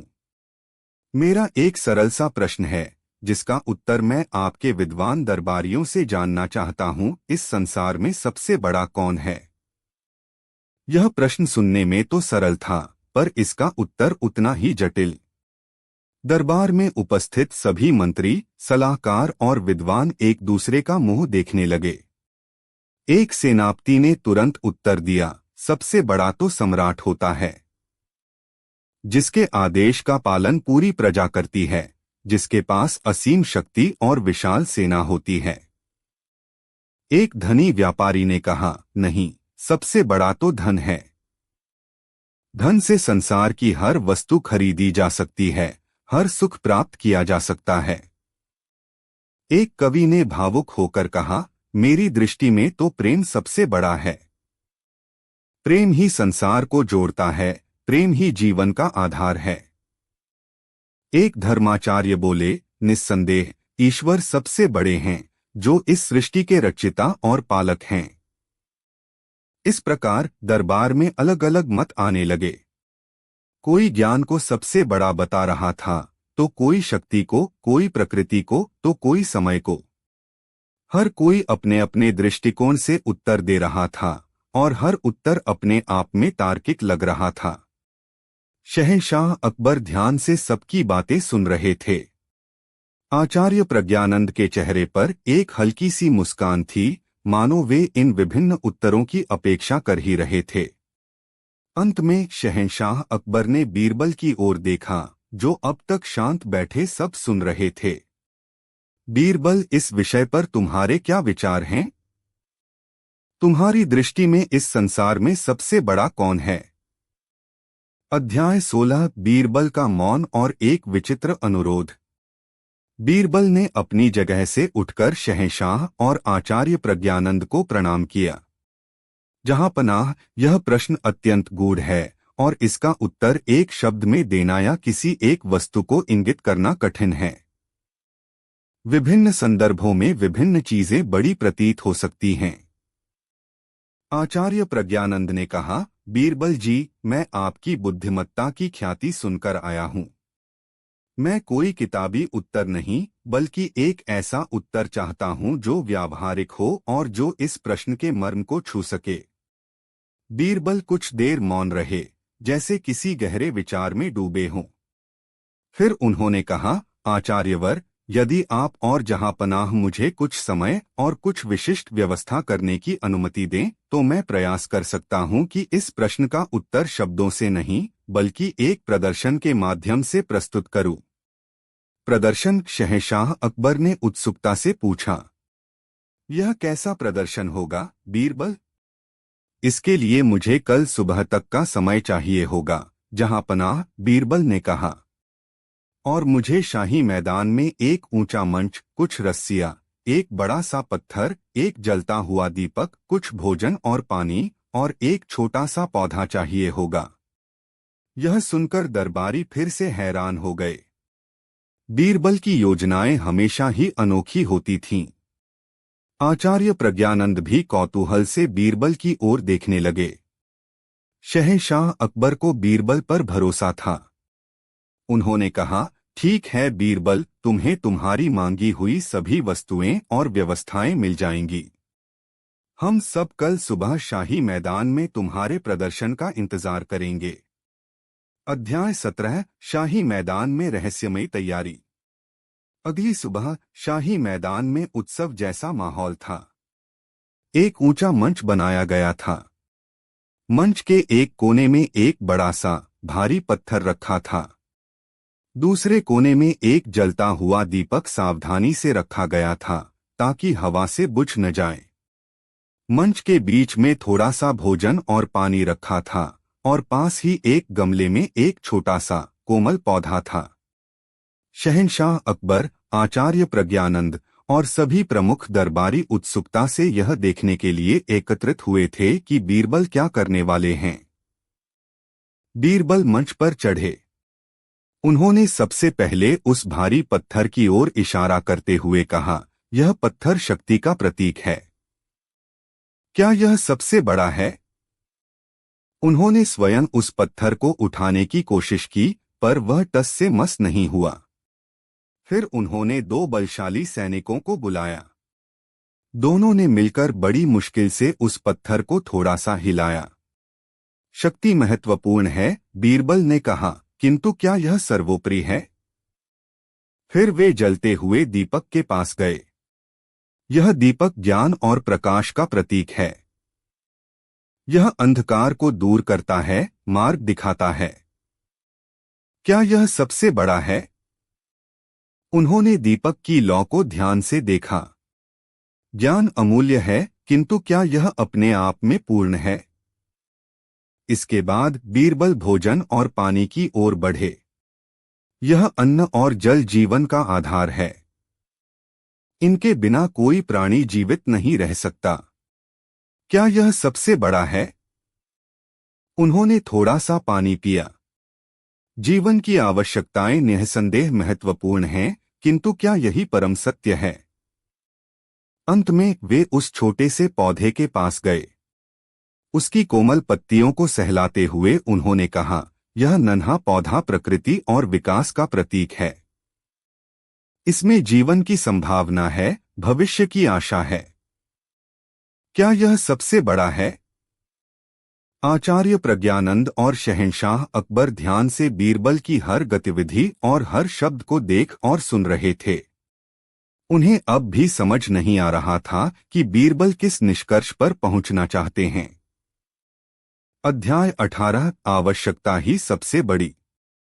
बीरबल ने चारों वस्तुओं का प्रदर्शन करने के बाद मंच के बीचों बीच खड़े होकर कहा, जहांपनाह, आचार्यवर और उपस्थित सज्जनों, आप सबने देखा कि शक्ति, ज्ञान, भोजन और प्रकृति सभी अपने अपने स्थान पर महत्वपूर्ण हैं, किंतु इनमें से कोई भी अकेले सबसे बड़ा नहीं कहा जा सकता। तो फिर सबसे बड़ा कौन है? बीरबल, आचार्य प्रज्ञानंद ने अधीरता से पूछा। बीरबल मुस्कुराए। उन्होंने अपने एक सेवक को इशारा किया। सेवक एक छोटा सा भूखा और प्यासा दिखने वाला कुत्ता लेकर आया। कुत्ते को मंच पर छोड़ दिया गया। कुत्ता पहले तो थोड़ा सहमा रहा, फिर उसकी नजर भोजन और पानी पर पड़ी। वह तुरंत लपका और तेजी से खाने और पानी पीने लगा। उसने न तो उस भारी पत्थर की ओर देखा, न जलते दीपक की परवाह की और न ही उस छोटे से पौधे में कोई रुचि दिखाई। जब कुत्ते ने पेट भरकर खा पी लिया तो वह संतुष्ट होकर एक कोने में बैठ गया। बीरबल ने कहा, अभी आपने देखा। इस भूखे प्यासे कुत्ते के लिए उस क्षण सबसे बड़ा कौन था? न शक्ति, न ज्ञान, न प्रकृति। उसके लिए सबसे बड़ी थी उसकी आवश्यकता, भोजन और पानी की आवश्यकता। जिस चीज की हमें जिस समय सबसे अधिक आवश्यकता होती है, वही उस समय हमारे लिए सबसे बड़ी बन जाती है। उन्होंने आगे समझाया, एक प्यासे व्यक्ति के लिए पानी की एक बूंद अमृत के समान होती है, तब उसके लिए दुनिया की सारी दौलत या सारा ज्ञान गौण हो जाता है। एक बीमार व्यक्ति के लिए अच्छा स्वास्थ्य सबसे बड़ी नियामत होती है। एक डूबते हुए व्यक्ति के लिए एक छोटा सा तिनका भी सबसे बड़ा सहारा बन जाता है। ज्ञान महत्वपूर्ण है, पर भूखे पेट ज्ञान भी ग्रहण नहीं किया जा सकता। शक्ति का महत्व है, पर बिना विवेक और आवश्यकता के उसका प्रयोग विनाशकारी हो सकता है। बीरबल ने निष्कर्ष निकालते हुए कहा, इसलिए मेरी तुच्छ बुद्धि के अनुसार संसार में कोई एक चीज स्थायी रूप से सबसे बड़ी नहीं है। सबसे बड़ा तो वह है जिसकी हमें उस विशिष्ट क्षण में सबसे अधिक आवश्यकता होती है। आवश्यकता ही परिस्थितियों के अनुसार विभिन्न वस्तुओं और अवधारणाओं को महत्व प्रदान करती है और उन्हें हमारे लिए बड़ा बनाती है। अध्याय 19 निराली सोच का अभिनंदन। बीरबल का यह व्यावहारिक और मनोवैज्ञानिक उत्तर सुनकर आचार्य प्रज्ञानंद अवाक रह गए। उनके चेहरे पर आश्चर्य और प्रशंसा का भाव था। उन्होंने खड़े होकर तालियां बजाईं। अद्भुत बीरबल जी, अद्भुत, आचार्य ने कहा। आपने इतने गूढ़ प्रश्न का इतना सरल, इतना सटीक और इतना मौलिक उत्तर दिया है जिसकी मैंने कल्पना भी नहीं की थी। आपने सिद्ध कर दिया कि सच्चा ज्ञान केवल शास्त्रों में नहीं, बल्कि जीवन के व्यावहारिक अनुभव और सूक्ष्म अवलोकन में निहित है। आपकी सोच सचमुच निराली है। शहंशाह अकबर भी बीरबल के इस उत्तर से अत्यंत प्रभावित हुए। उन्होंने कहा, बीरबल, तुमने एक बार फिर अपनी असाधारण बुद्धिमत्ता का परिचय दिया है। तुमने हमें सिखाया कि चीजों को उनके संदर्भ और तात्कालिक महत्व के अनुसार देखना चाहिए। यह एक बहुत बड़ी सीख है। दरबार में उपस्थित सभी लोग बीरबल की प्रशंसा कर रहे थे। उन्होंने एक जटिल दार्शनिक प्रश्न को इतने सहज और प्रभावशाली ढंग से समझाया था कि हर कोई उनकी प्रतिभा का कायल हो गया। उस दिन के बाद आवश्यकता ही सबसे बड़ी है, यह कहावत दरबार में और आम लोगों के बीच भी प्रचलित हो गई।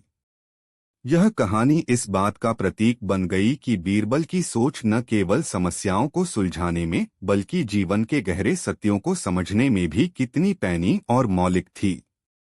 बीरबल का कल्पवरी अब भी महल के बाग में अपनी छाया बिखेर रहा था, मानो इस बात का साक्षी हो कि सच्ची बुद्धिमत्ता जीवन की जटिलताओं को सरलता से समझने और समझाने में ही है।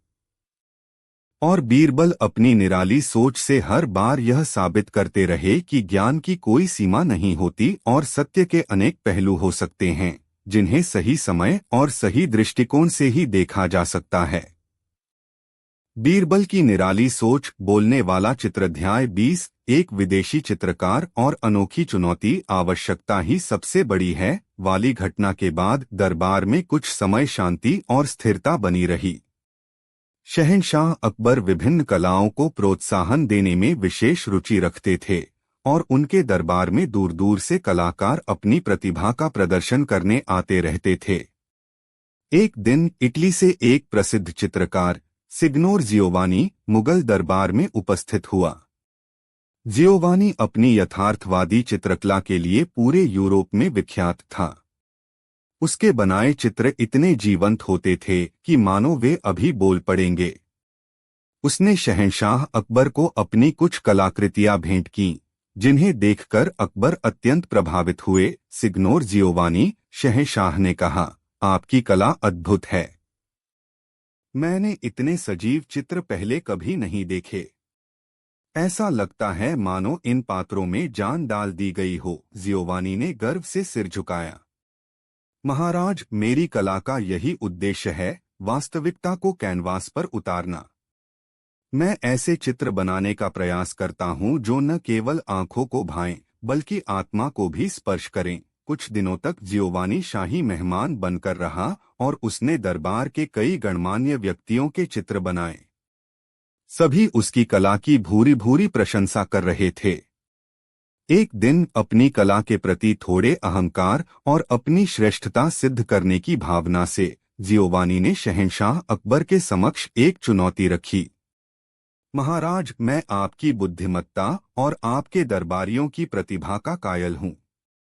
मैं एक ऐसा चित्र बनाना चाहता हूँ जो स्वयं अपने बारे में बताएगा, जो बोलेगा। क्या आपके दरबार में कोई ऐसा बुद्धिमान व्यक्ति है जो मेरे उस बोलने वाले चित्र के रहस्य को समझ सके और यह बता सके कि वह क्या कहना चाहता है? यह सुनकर दरबार में कौतूहल और थोड़ी उत्तेजना फैल गई। बोलने वाला चित्र? यह कैसे संभव हो सकता है? क्या जियोवानी कोई जादूगर भी है? शहंशाह अकबर ने मुस्कुराते हुए कहा, सिग्नोर जियोवानी, आपकी चुनौती दिलचस्प है। हमारे दरबार में एक से बढ़कर एक बुद्धिमान व्यक्ति हैं। हमें विश्वास है कि कोई न कोई आपके इस रहस्यमय चित्र की भाषा को अवश्य समझ लेगा। उनकी निगाहें स्वाभाविक रूप से बीरबल की ओर उठीं।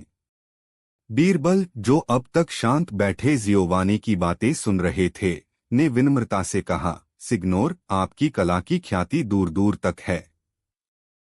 हम अवश्य ही आपके बोलने वाले चित्र को देखने और समझने का प्रयास करेंगे। अध्याय 21 रहस्यमय चित्र और दरबारियों की उलझन। जियोवानी ने कुछ दिनों का समय मांगा और एक गुप्त स्थान पर अपना वह विशेष चित्र बनाना शुरू कर दिया। पूरे महल में इस बोलने वाले चित्र को लेकर चर्चाएं होने लगीं। लोग तरह तरह के कयास लगा रहे थे। कुछ का मानना था कि जियोवानी चित्र में कोई यंत्र छिपा देगा, तो कुछ को लग रहा था कि वह रंगों और रेखाओं के माध्यम से कोई गूढ़ पहेली रचेगा। निश्चित दिन पर जियोवानी अपना चित्र लेकर दरबार में उपस्थित हुआ। चित्र एक बड़े मखमली पर्दे से ढका हुआ था। दरबार खचाखच भरा हुआ था। सभी उस अद्भुत चित्र को देखने के लिए उत्सुक थे। जियोवानी ने नाटकीय ढंग से पर्दा हटाया। सामने एक अद्भुत चित्र था। उसमें एक घना जंगल दर्शाया गया था। जंगल के बीचों बीच एक बूढ़ा, थकाहारा व्यक्ति एक पेड़ के नीचे बैठा था। उसके वस्त्र फटे हुए थे, चेहरे पर गहरी निराशा और थकान थी। उसकी एक टांग पर पट्टी बंधी थी, जिससे खून रिस रहा था। उसके आसपास कुछ जंगली जानवर, जैसे भेड़िए और सियार, घात लगाए बैठे थे। उनकी आंखों में क्रूरता और भूख झलक रही थी। बूढ़े व्यक्ति के हाथ में एक खाली पानी का पात्र था और उसकी निगाहें आकाश की ओर उठी हुई थीं, मानो वह किसी सहायता की याचना कर रहा हो। चित्र इतना सजीव था कि दरबार में एक क्षण के लिए सन्नाटा छा गया। बूढ़े व्यक्ति की पीड़ा, जानवरों की क्रूरता और जंगल का भयावह वातावरण, सब कुछ स्पष्ट रूप से महसूस हो रहा था। यह है मेरा बोलने वाला चित्र, जियोवानी ने गर्व से घोषणा की। अब क्या आपके दरबार में कोई है जो बता सके कि यह चित्र क्या कह रहा है? यह बूढ़ा व्यक्ति क्या संदेश देना चाहता है? शहंशाह अकबर ने अपने दरबारियों की ओर देखा। एक एक करके कई विद्वानों, कलाकारों और सलाहकारों ने चित्र को ध्यान से देखा। एक मंत्री ने कहा, यह चित्र मनुष्य के जीवन के संघर्ष को दर्शा रहा है। बूढ़ा व्यक्ति जीवन की कठिनाइयों से थक चुका है और जंगली जानवर मृत्यु के प्रतीक हैं।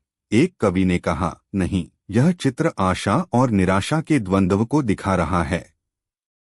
बूढ़े व्यक्ति की आकाश की ओर उठी निगाहें ईश्वरीय सहायता की आशा हैं, जबकि आसपास के जानवर निराशा और भय का प्रतीक हैं। एक सेनापति ने कहा, यह चित्र युद्ध में पराजित और घायल सैनिक की दुर्दशा को दर्शा रहा है, जो शत्रुओं से घिरा हुआ है। इस प्रकार अनेक व्याख्याएं प्रस्तुत की गईं, किंतु जियोवानी हर बार सिर हिलाकर कहता, नहीं, यह पूर्ण सत्य नहीं है। आप चित्र के कुछ पहलुओं को समझ रहे हैं, पर उसका मूल संदेश अभी भी छिपा हुआ है। यह चित्र स्पष्ट रूप से कुछ कह रहा है। दरबारियों में निराशा छाने लगी। उन्हें लग रहा था कि जियोवानी ने कोई ऐसी पहेली रची है जिसे सुलझाना असंभव है। जियोवानी के चेहरे पर विजी मुस्कान थी। अध्याय 22 बीरबल की सूक्ष्म दृष्टि और मौन अवलोकन। शहंशाह अकबर ने अब बीरबल की ओर देखा। बीरबल, इस विषय पर तुम्हारी क्या राय है? क्या तुम इस बोलने वाले चित्र की भाषा समझ सकते हो? बीरबल अपनी जगह से उठे और धीरे धीरे चित्र के पास गए। उन्होंने किसी प्रकार की जल्दबाजी नहीं दिखाई। वे काफी देर तक चुपचाप, अत्यंत ध्यान से चित्र के हर छोटे बड़े विवरण को देखते रहे। बूढ़े व्यक्ति के चेहरे के भाव, उसकी आंखों की दिशा, पट्टी बंधने का तरीका, जानवरों की मुद्राएं, पेड़ों की पत्तियां, आकाश का रंग, प्रकाश और छाया का खेल। दरबार में पूर्ण शांति थी। सभी की निगाहें बीरबल पर टिकी थीं। जियोवानी भी उत्सुकता से बीरबल को देख रहा था। उसके मन में थोड़ा संदेह भी था कि क्या यह भारतीय मंत्री उसके गूढ़ चित्र को समझ पाएगा। काफी देर तक अवलोकन करने के बाद बीरबल मुस्कुराए। उन्होंने जियोवानी की ओर मुड़कर कहा, सिग्नोर जियोवानी, आपका चित्र वास्तव में अद्भुत है और यह सचमुच बोल रहा है, किंतु इसकी भाषा बहुत सूक्ष्म है। तो बताइए बीरबल जी, जियोवानी ने चुनौती भरे स्वर में कहा, यह चित्र क्या कह रहा है? बीरबल ने कहा, यह चित्र कह रहा है, काश मेरे पास एक घोड़ा होता। अध्याय 23, चित्र का रहस्योद्घाटन और निराली सोच का प्रमाण। बीरबल का यह उत्तर सुनकर पूरा दरबार स्तब्ध रह गया। घोड़ा? यह क्या बात हुई? एक दरबारी ने आश्चर्य से कहा। जियोवानी भी हैरान रह गया। उसके चेहरे का रंग थोड़ा फीका पड़ गया। बीरबल, तुम यह किस आधार पर कह रहे हो? शहंशाह अकबर ने पूछा।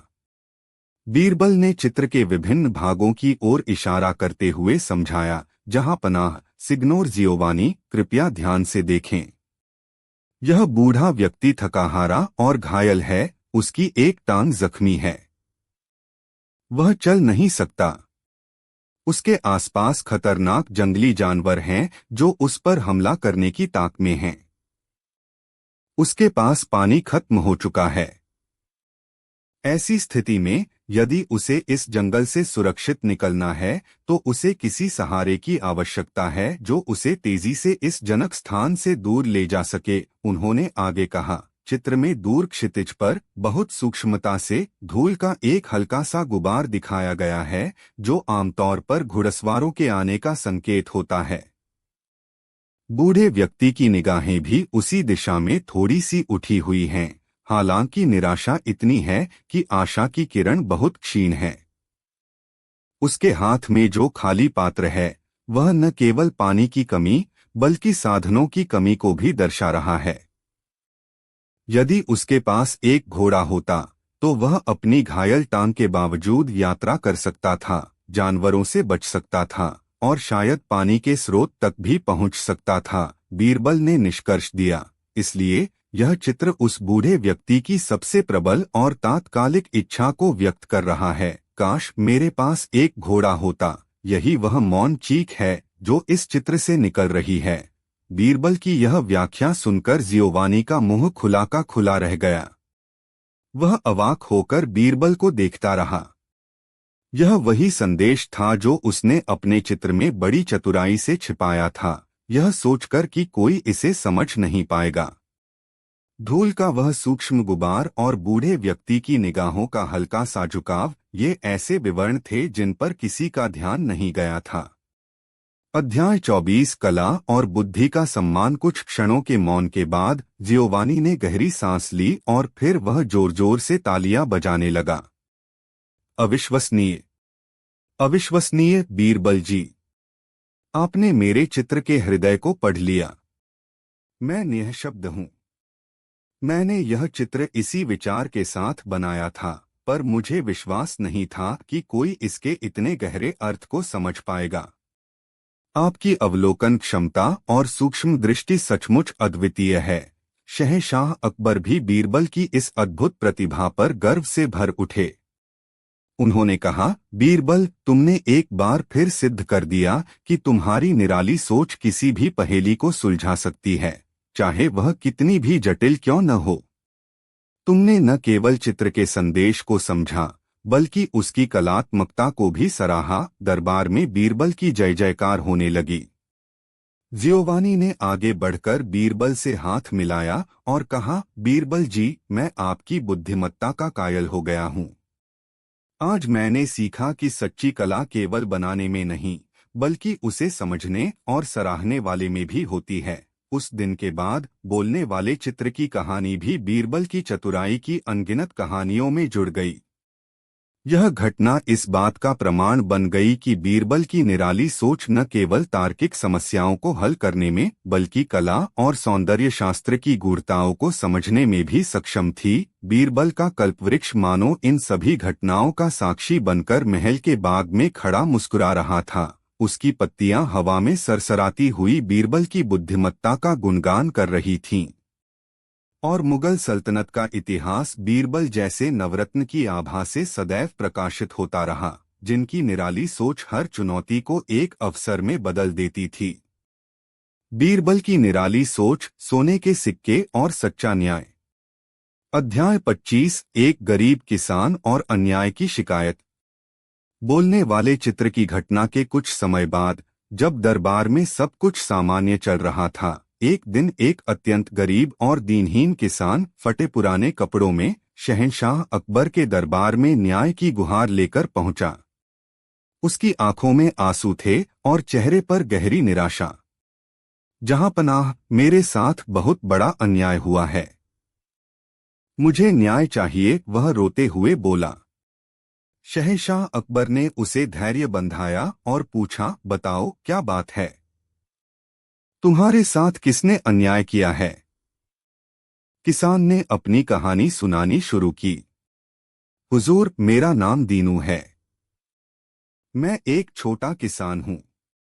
कुछ महीने पहले मेरी फसल बहुत अच्छी हुई थी। मैंने अपनी सारी बचत और फसल बेचकर 100 सोने के सिक्के जमा किए थे, ताकि मैं अपनी बेटी की शादी धूमधाम से कर सकूं। मैंने उन सिक्कों को एक थैली में सुरक्षित रखा था। उसने आगे कहा, एक दिन मैं अपने खेत से लौट रहा था, तो रास्ते में मेरी वह थैली कहीं गिर गई। मैंने उसे बहुत ढूंढा, पर वह नहीं मिली। मैं तो जैसे लुट गया, हुजूर। मेरी सारी मेहनत और बेटी के सपने मिट्टी में मिल गए। किसान की आवाज भर्रा गई। यह तो बहुत दुख की बात है, दीनू, शहंशाह ने सहानुभूति दिखाते हुए कहा। लेकिन इसमें अन्याय क्या हुआ? तुम्हारी थैली तो तुम्हारी अपनी लापरवाही से गिरी। दीनू ने सिसकते हुए कहा, नहीं जहांपनाह, अन्याय इसके बाद हुआ। कुछ दिनों पहले मुझे पता चला कि मेरी वह थैली मेरे ही गांव के एक धनी व्यापारी सेठ लक्ष्मीचंद को मिली थी। जब मैं उसके पास अपनी थैली मांगने गया, तो उसने मुझे पहचानने से भी इनकार कर दिया और कहा कि वह थैली उसी की है और उसमें उसके 200 सोने के सिक्के थे, न कि 100। क्या? शहंशाह अकबर चौंक उठे। यह तो सरासर बेईमानी है। दीनू ने कहा, जी हुजूर। मैंने गांव के पंचों से भी गुहार लगाई, पर सेठ लक्ष्मीचंद धनी और प्रभावशाली है। उसने सबको अपनी बातों में फंसा लिया। पंचों ने यह कहकर मामला रफा-दफा कर दिया कि चूंकि थैली सेठ के पास मिली है और वह उसमें 200 सिक्के होने का दावा कर रहा है, जबकि मेरी थैली में 100 ही थे, इसलिए यह थैली मेरी नहीं हो सकती। हुजूर, मैं लुट गया। मेरे पास अब कुछ नहीं बचा। शहंशाह अकबर को दीनू की बात सुनकर बहुत क्रोध आया। उन्होंने तुरंत सेठ लक्ष्मीचंद को दरबार में हाजिर करने का आदेश दिया। अध्याय 26, सेठ की चालाकी और उलझा हुआ मामला। सेठ लक्ष्मीचंद कीमती वस्त्र पहने और आत्मविश्वास से भरा हुआ दरबार में उपस्थित हुआ। उसने शहंशाह को झुककर सलाम किया। इस सेठ लक्ष्मीचंद, शहंशाह ने कठोर स्वर में कहा, इस गरीब किसान दीनू का आरोप है कि तुमने इसकी 100 सोने के सिक्कों से भरी थैली हड़प ली है और अब उसे 200 सिक्कों वाली अपनी थैली बता रहे हो। क्या यह सच है? लक्ष्मीचंद ने बड़ी चतुराई से उत्तर दिया, जहांपनाह, मैं एक सम्मानित व्यापारी हूँ। मैं किसी की एक पाई भी हराम की नहीं लेता। हाँ, मुझे कुछ दिन पहले एक थैली मिली थी जिसमें मेरे 200 सोने के सिक्के थे। यह किसान न जाने क्यों उसे अपनी बता रहा है। शायद यह मेरी दौलत देखकर लालच में आ गया है। उसने दीनू की ओर घृणा से देखा। दीनू चिल्ला उठा, यह झूठ बोल रहा है हुजूर। वह थैली मेरी है और उसमें मेरे 100 सिक्के थे। मामला उलझ गया था। दीनू के पास कोई गवाह नहीं था और थैली लक्ष्मीचंद के कब्जे में थी। लक्ष्मीचंद अपनी बात पर अड़ा हुआ था। दरबार के कई मंत्री भी लक्ष्मीचंद के प्रभाव में थे और उसकी बातों में हाँ में हाँ मिला रहे थे। शहंशाह अकबर ने बीरबल की ओर देखा, जो शांत भाव से दोनों पक्षों की बातें सुन रहे थे। बीरबल, इस मामले में तुम्हारी क्या राय है? सच्चा न्याय कैसे किया जाए? बीरबल ने दीनू और लक्ष्मीचंद को ध्यान से देखा।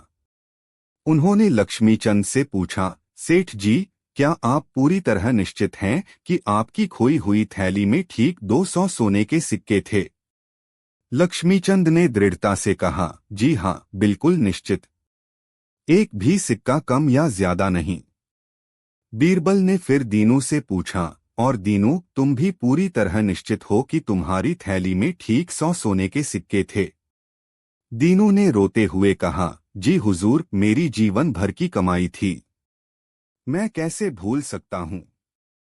अध्याय 27 बीरबल का अनोखा फैसला और सोने की परख। बीरबल कुछ देर सोचते रहे, फिर उनके चेहरे पर एक जानी पहचानी मुस्कान उभरी। उन्होंने शहंशाह अकबर से कहा, जहांपनाह, इस मामले का फैसला बहुत सरल है। सभी उत्सुकता से बीरबल की ओर देखने लगे। बीरबल ने कहा, सेठ लक्ष्मीचंद का कहना है कि उनकी थैली में 200 सोने के सिक्के थे। दीनू का कहना है कि उसकी थैली में 100 सोने के सिक्के थे। और जो थैली मिली है वह सेठ लक्ष्मीचंद के पास है। उन्होंने लक्ष्मीचंद की ओर मुड़कर कहा, सेठ जी, चूंकि मिली हुई थैली में, जैसा कि आपके पास है, और यदि आपकी बात सच है, 200 सिक्के हैं, और दीनू की थैली में केवल 100 सिक्के थे, तो यह स्पष्ट है कि यह थैली दीनू की नहीं हो सकती। यह सुनकर लक्ष्मीचंद के चेहरे पर विजी मुस्कान फैल गई। दीनू का चेहरा निराशा से और भी मुरझा गया। लेकिन बीरबल ने अपनी बात जारी रखी, और क्योंकि यह थैली दीनू की नहीं है और आपकी अपनी थैली में 200 सिक्के होने चाहिए थे, इसका मतलब यह भी है कि यह थैली आपकी भी नहीं है, क्योंकि अगर यह आपकी होती तो दीनू इसे अपनी क्यों बताता? आपकी थैली तो अभी भी कहीं खोई हुई है, जिसमें 200 सिक्के हैं। अब लक्ष्मीचंद की मुस्कान गायब हो गई।